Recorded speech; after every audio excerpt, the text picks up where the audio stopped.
Hi friends, welcome to our channel. तो आज हम बात करने वाले हैं राष्ट्रीय केमिकल एंड फर्टिलाइजर लिमिटेड के तरफ से जो वैकेंसीज है, ये गवर्नमेंट अंडरटेकिंग है।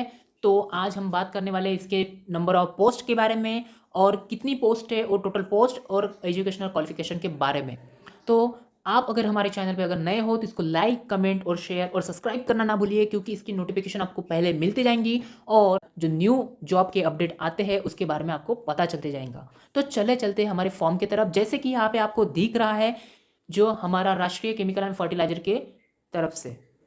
तो यहाँ पे ट्रेड की बात कर लेते हैं, नंबर ऑफ पोस्ट के बारे में बात कर लेते हैं, रिक्रूटमेंट, एग्जीक्यूटिव, एचआर, ट्रेनिंग के बारे में बात कर लिए। तो यहाँ पे देख रहा है आपको कि मिनिमम एज लिमिट आपको यहाँ पे दिख सकती है कि 25 मांगी हुई है। फिर जो मिनिमम परसेंटेज रिक्वायर्ड है वो 50% है। फिर उसके बाद ड्यूरेशन ऑफ ट्रेनिंग 14 मंथ के लिए चाहिए। फिर उसके बाद number of trainees to be engage जो बताया है यहाँ पे 10 है, मतलब यहाँ पे जो वैकेंसी है ये 10 है। फिर उसके बाद AOCP ट्रेनिंग के बारे में बात की जाए तो वो भी आप यहाँ पे देख सकते हैं। फिर उसके बाद अकाउंट एग्जीक्यूटिव ट्रेनिंग, फिर मेडिकल लैब पैथोलॉजी ट्रेनिंग के बारे में पोस्ट है।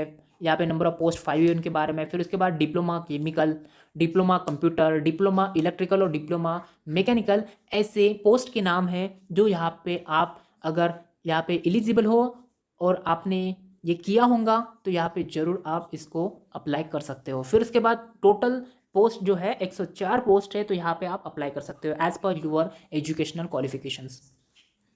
फिर उसके बाद यहाँ पे एजुकेशनल क्वालिफिकेशन की जो रिक्वायर्ड है इनको, उसके बारे में बात कर ली जाती है। फिर उसके बाद यहाँ पे जो recruitment, executive, human resource training के बारे में बात की जाए तो एजुकेशनल क्वालिफिकेशन इन्होंने जो मांगा है वो मिनिमम ग्रेजुएट और बेसिक इंग्लिश नॉलेज होना बहुत ज़रूरी है, तो वो भी यहाँ पे उन्होंने रिक्वायर्ड मांगी हुई है। फिर इसके बाद attendant operator chemical plant AOCP के बारे में बात की जाए तो यहाँ पे पास BSc पास मांगा हुआ है केमिस्ट्री में विथ फिजिकल और केमिस्ट्री एंड मैथमेटिक्स और बायोलॉजी ओनली। यहाँ पे जो सब्जेक्ट है वो यहाँ पे रिक्वायर्ड है इनको उस पोस्ट में। फिर उसके बाद अकाउंट एग्जीक्यूटिव की बात की जाए उसको पास चाहिए जो HSC विथ कॉमर्स, फिर graduation with 2 years experience in financial sectors.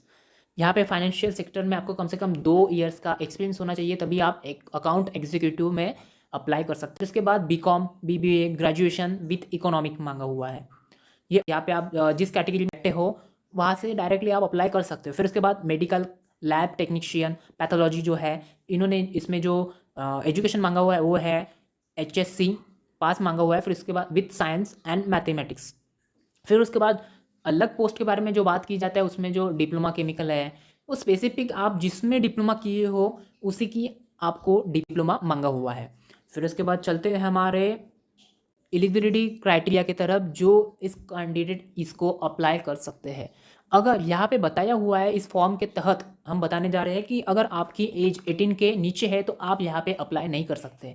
फिर उसके बाद ये बताया गया है कि यहाँ पे एजुकेशनल क्वालिफिकेशन जो टेबल में दिया हुआ है वही कैंडिडेट जो जिसने किया है वही कैंडिडेट यहाँ पे दिया हुआ क्राइटेरिया के अनुसार ही यहाँ पे अप्लाई कर सकते हो। फिर उसके बाद आपने अगर रिकॉग्नाइज यूनिवर्सिटी जो इंडिया में है वही यूनिवर्सिटी के तहत आप यहाँ पे आपका जो आपकी लिविंग सर्टिफिकेट है और जो मार्कशीट है वही अप्लाई कर सकते हो, और जो रिकॉग्नाइज यूनिवर्सिटी से तहत। फिर उसके बाद candidate who have completed apprentice training और job experience for a period of 1 year और more shall not be eligible. तो आपको यहाँ पे समझ में ही आया होगा कि अगर आपने 1 साल की ट्रेनिंग की हुई है तो वही कैंडिडेट यहाँ पे अप्लाई कर सकते हैं, और उससे ज़्यादा अगर उन्होंने एक्सपीरियंस दिया है तो वो यहाँ पे एलिजिबल नहीं है।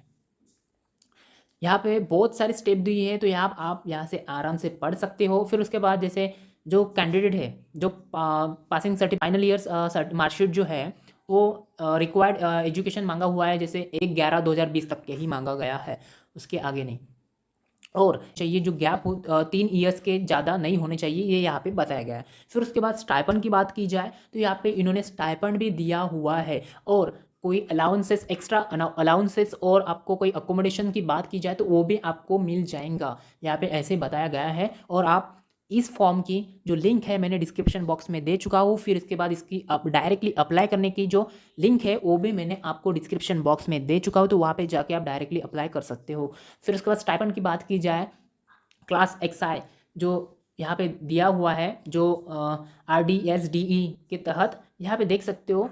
दोस्तों यहाँ पे हम स्टाइपेंड की बात करने वाले हैं, तो स्टाइपेंड यहाँ पे जो एक्स्ट्रा अलाउंसेस है वो आपको मिल जाएंगे। फिर उसके बाद कैटेगरी वाइज आपको बता देता हूँ कि स्टाइपेंड कितने मिलने वाला है। जो क्लास XI जो है इसमें 7,000 पर मंथ मिलने वाला है। फिर यहाँ पे देख सकते हो सेकंड इसमें टेक्नीशियन, अप्रेंटिस और diploma holder in any stream and और द सैंडविच कोर्सेस में यहाँ पे 8,000 पर मंथ मिलने वाला है। फिर उसके बाद ग्रेजुएट अप्रेंटिस और द डिग्री अप्रेंटिस और the degree in any stream आपको 9,000 पर मंथ आपको स्टाइपेंड मिलने वाला है। फिर इसके बाद प्लेस ऑफ ट्रेनिंग के बारे में बात की जाए तो यहाँ पे Trombay and Thal as per the company requirement आपको प्लेस और ट्रेनिंग मिल जाएंगे। फिर उसके बाद मोड और सिलेक्शन की बात की जाए तो यहाँ पे आप देख सकते हो as per your merit list, as per your percentage wise आप यहाँ पे लिस्ट लगने वाली है। जिसके हायर परसेंटेज होंगे उसके उस हिसाब से लिस्ट लगने वाली है। फिर उसके बाद जो CGPA में और CPI में जो ग्रेड होते हैं उसको डायरेक्ट कंसिडर किए जाएंगे परसेंटेज वाइज। तो उस तरह से यहाँ पे सिलेक्शन प्रोसेस होने वाला है। फिर उसके बाद